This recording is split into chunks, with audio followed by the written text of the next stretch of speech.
itself over Madison County has been slipping to the southeast and been weakening over the last hour or so.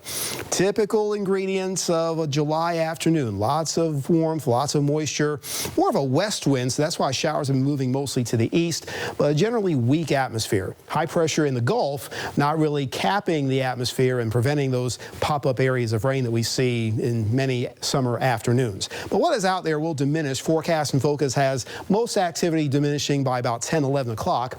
And then perhaps some influence thanks to a little stretch of weak atmospheric conditions across the central Georgia area. That could maybe allow a few isolated showers in South Georgia in the morning. Not really totally sold on that, but it's not impossible to see at least a little bit of inland rain. I do think if that does form, it can produce those outflow boundaries that hit the southwest flow in the sea breeze, and that supports more pop-up areas of rain and thunderstorms. So we can see them about 60–70% of the region throughout the course of the day, but they're going to be mostly one-and-done type of showers. Once you get rain, it'll move on and move elsewhere and not likely to repeat itself. But when you do get rain, if you do, you can get a good dumping of it. So we can see some isolated totals upwards of an inch, maybe a little bit higher, but again, it's going to be very much isolated and focused in just select neighborhoods, while most of us have a chance for at least about a quarter, half inch, maybe 2/3 of an inch.